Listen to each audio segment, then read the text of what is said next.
Welcome to the Grace and Grit podcast, made for women who want their healthiest years to be ahead of them, not behind them. Join your host, Courtney Townley, right now as she breaks down the fairy tale health story you have been chasing all of your life into sensible action steps and lasting change.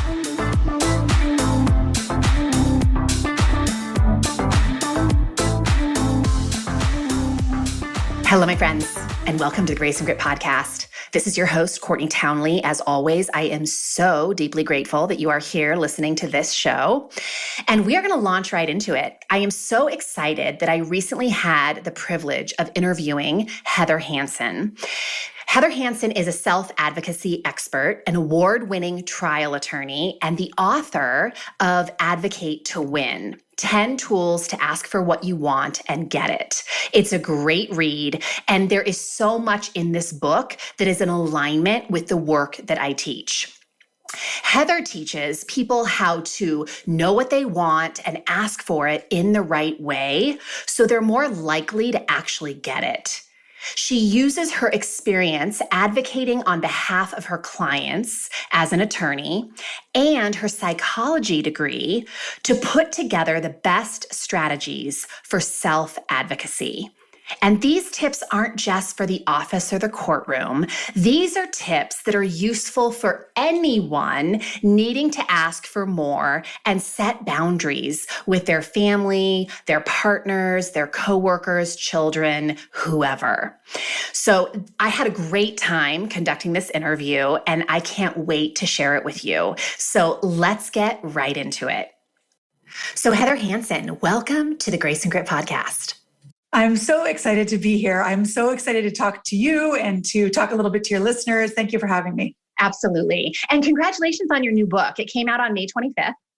Yes. And the title is Advocate to Win: 10 Tools to Ask for What You Want and Get It.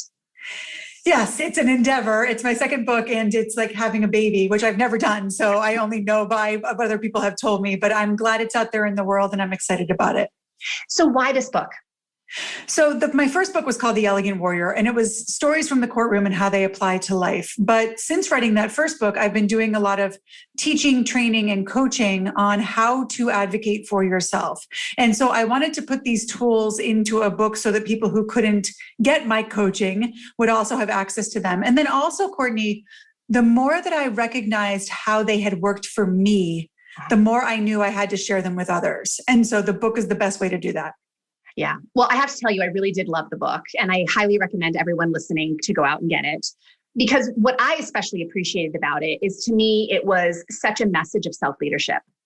That's what it's meant to be, right? I actually think that advocacy and leadership go hand in hand. And when you lead yourself, you also have to, the definition of advocate is to publicly support. Yeah. A lot of people think it's like this thing that other people do and lawyers do it and you have to be trained, but it's not. It's something that we all do every day. And so just like we all lead ourselves every day. So your point is very well taken, that it's very similar and they go hand in hand. And when you are leading yourself, you also have to be able to publicly support yourself. Okay, so let's go back to that for just a second, to publicly support something. And in this case, we're talking about publicly supporting yourself, your wants, and your needs, which is really freaking hard for a lot of women. Yeah, so hard. And so first of all, there's a study from Harvard that tells us that women are much better at advocating for others than they are for themselves. And I often tell this to women. It's an interesting study. It's on negotiation. And women will lie if they're negotiating for someone else, but they won't lie if they're negotiating for themselves. Yeah. Men will lie if they're negotiating for themselves, but not for someone else. And while I'm not telling anyone to lie, what I do think is that if you're willing to bend your ethics, you ought to be willing to do that for yourself more than for someone else. But we will do so much for others that we won't do for ourselves. And I'm the perfect example. 20 years I was defending doctors in medical malpractice cases, advocating for them in the courtroom, and yet never advocating for myself. Yeah. So why do you think that is? Why do you think it is so much easier for women to advocate for other people and not for themselves? I think for me, it was in large part, I go through this in the book, and I've gone through this subsequently in some of my podcasts about asking. I think a lot of times we think we've asked by implication. Like I have worked so hard that they should know I deserve that raise. I bring so much value that they should know I need these extra resources. Or with your partner, it's, I do so much for him and I give him a little bit of attitude. He should know that I want him to bring me flowers once in a while, and we think we've asked by our actions or our body language or our putting the work in. But we haven't. I often say to people, you haven't asked unless you've said the words out loud to the person who can give it to you. Yeah. And so many times we don't do that. And then we feel like we're being needy when we actually say the words because we feel like we've asked in all these other sort of implication ways. Sure. So what I hear in that is we really make a lot of assumptions about what other people know or don't know. Yeah. And then that's easier than actually saying the words, right? It's scary to actually say in words, this is what I need. This is what I want. Can you give it to me? These things are scary to do. And yet that's the way that we get better. We get what we want and we grow with the relationship is by asking. Absolutely. And I love something you said later in the book about, I think it was in reference to perspective, that we can't expect people to believe in us and our ideas if we don't believe in us and our ideas. It's, for me, the most important idea in the book is that's the credibility chapter. Credibility is when I give keynotes and I do training, I have 5 C's of an advocate. They're mentioned at the end of the book. One of those C's is credibility. It's also one of the tools of an advocate. It's that important that it sort of doubles up because I always say in the courtroom, I can't prove it until I believe it. I have to find a story that I believe in order to sell it, to advocate for it in the courtroom. You can't prove that you need more resources, more time, better boundaries, more money until you really believe it and you believe that you deserve it. So you're your own first jury. And that's why in the book, I talk about the inner jury, which is the part of you that listens and chooses what to believe. You have got to believe that you deserve that thing, that you want that thing, and that you're going to get that thing before you can make anyone else believe. Okay, let's talk a little bit about the logistics of that because I know women listening to that are like, yes, that makes so much sense. But I have been believing for so long something that is so counter to what I actually want. I don't think I'm worth it. I don't maybe believe that I'm worth my own time and energy. So how do we start? It's a great question. And I need to really hone in on this inner jury fact because so many women think that your inner jury is that voice you just described. Okay. The voice that says the judging voice. Yes. A jury's job is not to judge. A jury's job is to listen and to choose. So that voice that you're describing is one attorney in your head. Okay. And that attorney is saying, you don't deserve it. You're not smart enough. You're too old. You're too young. You're too fat. You're too small, whatever the case might be, right? You need to give the opposing attorney a voice. Sometimes when I'm coaching people, I say, if you were the attorney for the argument that you deserve this raise, that you deserve this boundary, what would you argue? Yeah. That's the attorney you want to give a voice and you want to give evidence. I know that you talk about beliefs a lot in the podcast and you talk about beliefs being thoughts that you repeat, I think, if I remember correctly. So I agree with that. But I also say beliefs are thoughts that you repeat and back up with evidence. Yeah. So let's collect the evidence that you deserve this thing to give that attorney in your voice all the ammunition she needs in order to persuade your inner jury, which is the part of you that chooses. I love it. And I think that people forget is that your brain will go to work looking for the evidence that you are looking for. Like if you tell your brain, this is what I'm seeking, it will find it for you. That's exactly right. And that's why you want to go seeking out the evidence, even if you don't believe it at first. It's interesting in my cases, I defended doctors in medical malpractice cases. I was assigned my cases. I didn't get to choose my clients. Okay. And so I had to find things I could believe to advocate for. Yeah. And so it's a similar thing. Like if at first you're like, no, this loud negative voice is so loud, do the work of pretend you're assigned the positive voice. What would you come up with? Be creative, collect evidence, play with it, because that work will really help you to persuade yourself that you deserve that thing. And I love what you said earlier too, about giving both attorneys in your head an opportunity to argue. And I always say that that's giving both sides of the argument equal bandwidth, like let's give them both as much time and attention. And then which one is more useful to you? That's right. That's right. Which one serves you? You get to choose what to believe. This is so resonates with me because in the courtroom, so the patient's attorney tells the patient's story with the exact same evidence that I have. No one has more evidence than the other side. Exact same evidence. They tell their story.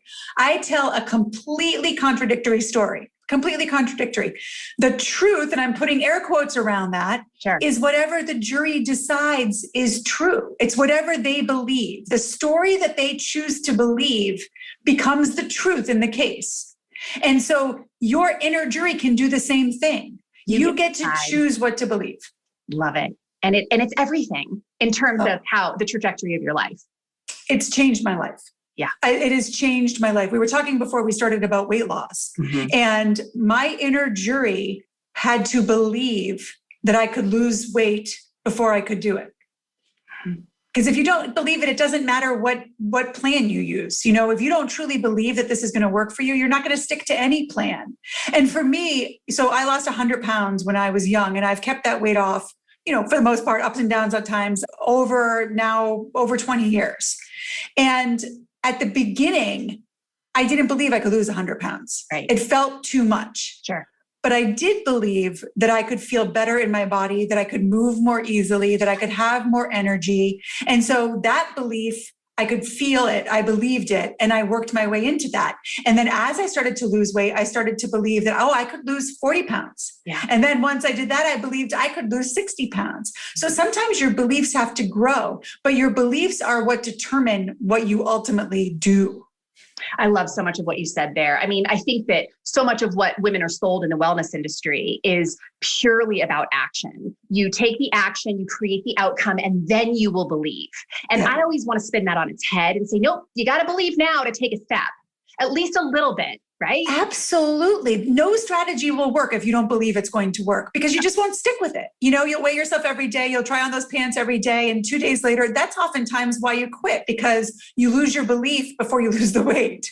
And so you've really got to do the work of advocating to yourself that this is something you can do. And sometimes, I often tell people, if you don't have belief, lean on mine. I know you can do it, but also you need to sort of grow your belief. And sometimes it takes smaller steps. The same thing happened with my entrepreneurship journey. Sure. Like I had to believe that I could do little things, earn little amounts of money before I could believe in greater amounts. And then every time that my belief shifted, Courtney, so did my results. Of course. You use the word win a lot in your book, right? Winning. That is kind of the objective. We want to win at life. Yeah. And the example you just gave there is so beautifully aligned with a lot of research that's out there actually that shows that when we set a large goal for ourselves, like let's say it's 100-pound weight loss, that win feels so far away that it's really hard, like you said, to believe in the moment that that's possible. Yep. But when you set up a win, I'm going to eat vegetables at every meal today. That feels winnable. And I also am reminding myself of the immediate benefit of doing that, which is I'm going to feel really proud of myself when I go to bed tonight. That's, oh my gosh, we could talk all day. I know that is so important. I always tell people I am so grateful, and I say this without hyperbole. I am so grateful that I had that 100 pounds to lose, because it gave me so much credibility with myself. I know I can do hard things. I know that if I make myself a promise, I keep it. And if I set myself an expectation, I meet it. And if I don't, I own it. And that has made me so confident in other things. So, and I know that there are other things in life that you can sort of build your credibility with, but something like that, something that big is certainly a great way to do it. And to go back to your thing about winning, the definition of win that I use in the book is to receive something positive because you have earned it. So the something positive is also the credibility that you earn by eating the vegetables every day. You've made yourself that promise. The day that you do it, you have a win. Because you've kept that promise. Yeah. And so that's like a daily build of credibility is also a win. I've never heard it said that way, because I've always thought, and I think a lot of people do, of credibility being something outside of you. It's something you're proving to other people. And yet confidence is proving to ourselves that we're going to keep those promises and we're going to consistently show up. And credibility is such a beautiful way to reference that. Yeah. And so one of the tools of an advocate in the book is words. And so I always look at what does this word mean? And what's the basis of the word? And the root of the word credibility is to believe. So I always think about credibility with myself as I believe myself and I believe in myself. And they're separate things, right? Believing myself is that when I make a promise, I'm going to keep it. And sometimes I don't. And then I own it. It's a conscious thing where I say, you know what? You said you were going to get up and work out at 5. You didn't get up and work out at 5. This can't become a habit. Let's move on. Yeah. And then believing in myself is looking around for the evidence that I can do this thing. And that's where the weight loss has given me so much to believe in. Yeah. And it's interesting because there's so many women that I know that I work with and that I meet in all the spaces and places who are literally trying to hate their way healthy, right? Yeah. They're sort of, it's the judgment and the shame and the blame, and I'll be happy and nice to myself once I get there. Yeah. And it's like, yeah, that's not going to happen. No. And in fact, it gets worse once you get there because that's what you thought was going to solve the problem. And then you're there and the problem isn't solved. I think that that's where eating disorders can become a problem. And, because you get to this point and you don't feel any better. And listen, it's hard to love yourself when you don't feel great about yourself, but you've got to, again, collect evidence of reasons to love yourself and allow that attorney a voice in your brain. So your inner jury at least has the choice. Yeah. I love the way you label that because I always call it the mean girl, but I like the attorney. Like that just seems a little bit, well, I always picture I've been against some nasty male attorneys who like to yell and flail their arms. And that's who I picture as the negative defense attorney. And then I picture myself as an attorney on the other side, sort of the elegant warrior who is like putting together her evidence and using her tone of voice and staying calm and just countering that negative voice so that the inner jury inside of me has a different option, has a different choice. Yeah. So in Advocate to Win, you talk about the power of neuroplasticity, right? The fact that we can relearn behaviors at any time if we're willing to kind of put in the practice. Yep. And a big part of that, of course, is the power of the pause. Pausing to respond rather than react, which you beautifully speak to. And can I just read a little quote from your book? Yeah, You said, the moment between what happens and your response is magic. When you choose to respond rather than react, you give your inner jury the chance to make the choice that serves your elegance. It's so important and it's hard. Listen, these things, it is hard. It is hard because in the moment, so the example that I give is in the courtroom. It's another reason that I was so lucky to have this experience. In the courtroom, the other side had the burden of proof in my cases because I was on the defense. So they get to go first. And they get to put up their witness, specifically their expert witness who criticizing my doctor. And that witness gets to talk for hours, Courtney, about all the bad things my doctor did. Yeah. And the reaction happens, right? I can feel my face flush. I can feel my knee jiggle under the table. I can feel, and I know my client is looking at me like, what the heck? Why aren't you doing something? And that gets me even more stressed. I can feel myself sweating, but I can't react. I can't flail my arms. I can't jump up. I can't say, well, what about this? And it's a forced moment so that I can respond. But what I found is in that moment, all that stuff calms down, right? My face gets less red. The sweating sort of stops. The knee stops jiggling. I get really grounded. I can look at my questions and really say, well, what's the best way to counter this? That moment is forced. But if we can all take a similar moment when we feel ourselves reacting, we can have so much more power. I never thought of that your experience in the courtroom would have given you so much practice with that. But of course it does.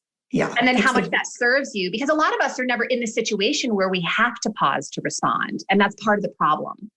Well, I think that's absolutely right, because that did not come naturally to me. Yeah. I mean, I was ready to and I used to sort of flitter around the courtroom. I'd grab my exhibits and I would be shaking my head, and it's not effective. And I see lawyers do that now. Sometimes lawyers will throw their pens and shake their heads to let the jury know that they don't like what's happening. The jury doesn't like those theatrics. They want to hear what the person has to say. And so if you keep it together and you formulate your response and you let all that calm down, when you do get up to speak, you're so much more effective than if you were just flailing around reacting. Yeah. So now let's talk about the outer jury, because this, I think, is a beautiful lead into that. When you are actually responding in your own life rather than reacting, you're actually able to be a power of influence in a much bigger way. Absolutely. So for the listeners, your outer jury is anyone you want to influence, as Courtney just said. It's your family, it's your partner, it's your clients, it's your customers, it's your friends, anyone you want to persuade to make a choice that will serve you. And so, yes, if you're reacting in a moment of anger to something that your partner said, you are going to be much less effective than if you give yourself a beat or two or three or an overnight in order to respond to what they're saying and actually approach it in a more thoughtful way. You're much more likely to persuade them.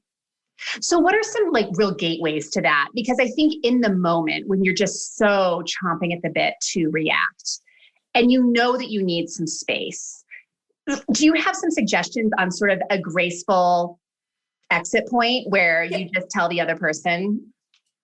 I think that it's great to be honest in those situations and say, I'd love to talk about this. Can we do it tomorrow when I'm a little bit less angry, upset, sad, frustrated?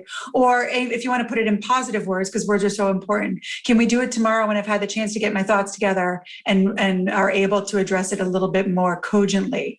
I think that, the other thing you can sometimes do is simply say, now is not the time for us to discuss this. Give me a beat, And I think that is just asking for the time, it's again advocating, right? It's asking for what you need, right? And we're afraid to do that. We think it makes us look weak. I promise you look far more weak if you're yelling and screaming and freaking out than if you say, I need a moment to respond to this. I need a moment. And sometimes I'll say to romantic partners, if we talk about this now, it's not going to be fruitful. Because I'm too emotional, too angry, too upset. Too tired sometimes. Right. Yeah. Too tired, too confused. Right. Like, I don't know how I feel about this yet. I need some time to sort of figure that out. And that time is for partners who want to communicate well, that time is important. Yeah. And, I'm thinking of this whole definition of advocacy, which is publicly supporting something. And I know that one of the things that comes up for a lot of my own clients is they freeze, they are either paralyzed, or they take an action that goes against their own integrity because they're so afraid of how the other person is going to respond. Yeah. I mean, yes, that is oftentimes the response. And I think that the freezing thing is actually natural. When you feel like you're in danger, the natural response is to freeze. I think that one of the tools that I often use in those situations, so if I can tell you a story, it will help. And it's a story of when I was little, but it's the first time that I've advocated. So the definition of advocate is to publicly support something. The definition I like is to help others choose what you want them to choose. Because jury's job is to choose. Yeah. So in this particular situation, I was on the school bus. And there was a new girl in school. I was in 4th grade. And she was she came from a different school. I went to Catholic school. So, we wore uniforms and all this. And she had like a fancy purse and she did her hair differently. And she was just cool, but she was also a bully. She was mean. Okay. And on the bus this day, she was looking around for a target. And I was just hoping it wouldn't be me. This little boy gets on the bus and he was that kid that normally did get picked on. He had a lisp and he walked a little funny and he was into science fiction. And I saw her look at him and I knew that he was going to be her target. And she just went in on him and she started teasing him. And at first I was like, well, at least it's not me. Yeah. And then after a little bit, I made eye contact with him and I could see that he was hurting. Right. And I just couldn't keep quiet. So I turned to the girl and I said, what are you doing? Yeah. And she said, what? And I said, what are you doing? I'm just wondering. I didn't know what else to say, right? Yeah. But what's the answer to that? What's she going to say? I'm being a jerk. I'm bullying this kid. And so she said nothing and she stopped bullying him and we went on our way. But I tell you that story because questions are often a fabulous way to respond when we feel like we're in danger. Yeah. So what are you doing is sometimes a good question. Or tell me more about that. Yeah. Or even just a question like, what are you up to tonight? It just disarms the situation when you feel threatened. And people like to be asked questions. So sometimes I will work with my clients on coming up with an arsenal of questions for different scenarios so that they can take themselves out of that freeze that you talk about, Courtney. This is so great because I'm a huge fan of questions too. I think it's the bulk of the coaching I do is just asking a lot of questions and teaching my clients how to do that. And yet I don't often think of the questions that they could be asking other people because of course life is relationship. Yeah. Right? Yeah. It's one of the biggest stressors and wonderful things about life, but it's true. And questions are magic. They can, I mean, in the courtroom, when I tell people I'm a trial attorney, most of the time someone will say, I should have been a trial attorney. I'm really good at arguing, but only a small fraction of my trial is argument. The beginning is an opening statement. I'm not supposed to argue during that time. The end of the trial is a closing argument. But in between, it is purely questions. We ask questions to challenge, to teach, to learn, to connect. And so you can do the same. Questions are magic, and you can use them when you need a beat. Love it. Okay, so let's talk, because we're talking about relationship with others and sort of, being a power of influence with yourself, but also with your outer jury. And rejection is real. Yeah. Not everyone's going to agree with you and the way you want to live your life. And we have a lot of thoughts about that. Yep. That aren't necessarily making us feel awesome. Yeah. It's, in the first book, I have a whole chapter on rejection, because one of the things you have to get used to as a trial attorney is sometimes you lose. And that feels like such rejection. And then you have to come back the next day and sort of do it again, right? Yes. And so that's why I think it's really important for the listeners to really own their wins. If you make a list of what winning is to you, so it's not just winning the case. Like in me, my win is getting a verdict where the jury says, you won the case. And that's pretty much a zero-sum game. But I had to find other ways to win. Now, fortunately, didn't lose a lot of cases, but in the ones I did, I would look to say, where did I gain experience that I would not have otherwise gained? How did I build some relationships here? How did I learn about ways to ask better questions? And so before each trial, I tried to really hone in on what are the something positives that I can earn in the course of this case, other than the defense verdict. And so I think for the listeners, if your win is to receive a raise of $10,000 and you don't get that raise, what else could you have received? You may have gained more confidence. You may have gained a better understanding of your manager. You may have gained the knowledge that you have to leave. Sometimes that's the win. You also may have gained, sometimes you might negotiate more paid time off. And so to be really aware of what your wins are before you start helps you be a better negotiator and helps you really, even if you don't get exactly what you wanted, feel as though you got something. And that helps you move on, like in your case, to the next case. Or if someone's on a weight loss journey or whatever the case may be, they're going to get up and keep going. Well, that's it. You have to get up the next day and do it. I bought Amanda Klut's book. She's the woman who she's now on the talk, and it's called Live Your Life. And her husband died of COVID. Yeah. And one of the things she talks about in the book and on podcasts that I've heard is, as a Broadway dancer, she would try out for all kinds of things, and she'd get rejected. And the next day she'd get up and put on her lipstick and put on her smile and try out again. Go again. And that's we all have to do that in our own way. In trials, my gosh, how badly did I want to hide after every one of my trials? And here's an interesting thing that I don't think is in either one of my books, but it bears repeating. I can count my losses on one hand, Courtney, but one of them was more than $1 million. Yeah. And that hurt. Mm-hmm. And I didn't want to go back to the office. I didn't want to see my fellow lawyers. I didn't want to get phone calls, but I did. And another defense attorney called me, and he said, because they're in the paper, so it's even worse. Everybody knows you've lost. Really public. Yeah. Yeah. So he called and he said, he was an older guy. Okay. Who I never liked that much, to be honest, until after this. And he called and said, I just wanted to let you know, I saw the news. And if you're not losing, you're not trying. Yeah. And it was so literal, right? If you're not losing, you're not trying cases. And not a lot of attorneys do try cases. And so that in and of itself was true. But also, like, if you're trying, if you want something, sometimes you're going to lose. That's part of trying. And you just have to keep on trying.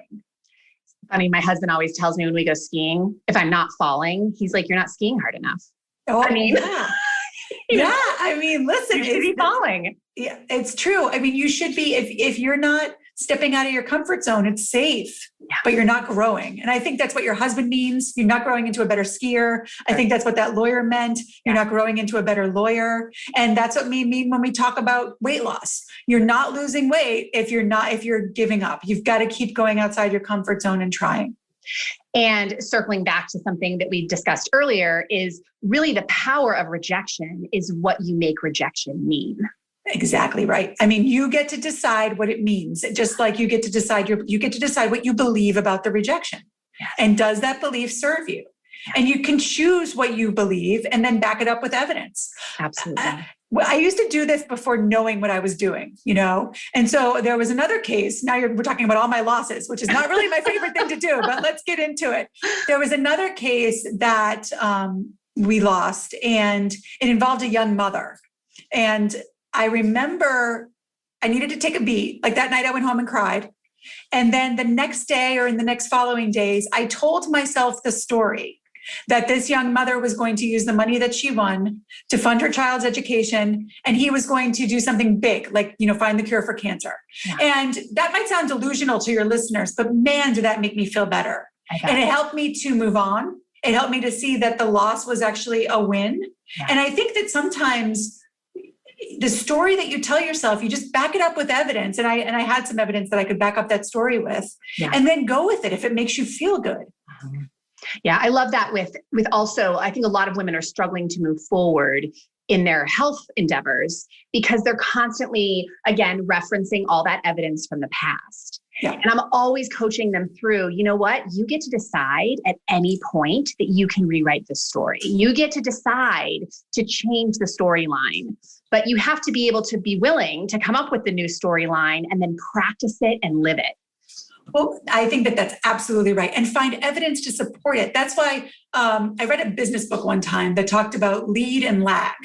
And how your leads are how many cold calls do you do today? That's a lead piece of data. Okay. The lag is how many new customers you get. I think about that with weight loss even today. So I went home to my parents and I didn't have a scale. I'm one of those, different people have different things about weight loss. But for me, I weigh myself every day just to make sure that I'm staying on track. Yep. Right. But I didn't have a scale and I was there for a week. Yeah. And it used to be that might freak me out. But what I decided was I was going to look at the lead instead of the lag. So in weight loss, the lead is, for me, I use Weight Watchers app. Am I staying within my points? Yeah. Right? If I stay within my points every day, if I eat my vegetables, as you said, I try to eat vegetables actually at every meal, all of these different things, then the lag, which is do I gain or lose weight while I'm away, is going to take care of itself.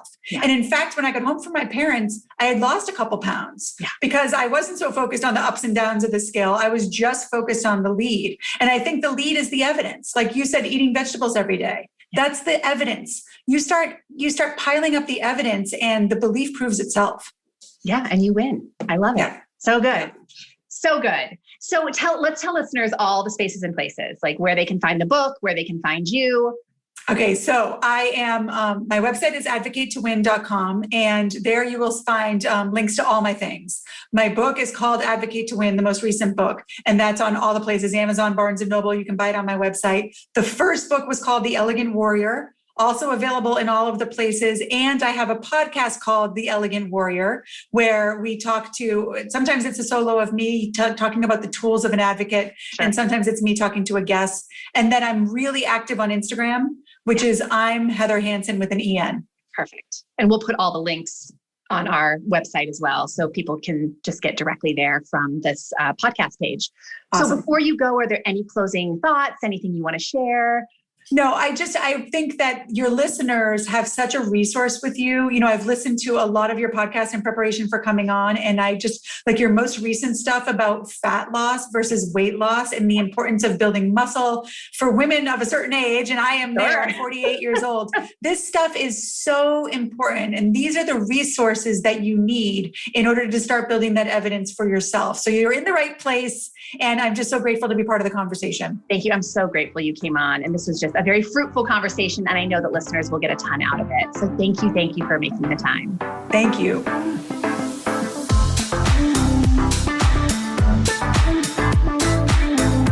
Thank you for listening to the Grace and Grit podcast. It is time to mend the fabric of the female health story. And it starts with you taking radical responsibility for your own self-care. You are worth the effort. And with a little grace and grit, anything is possible.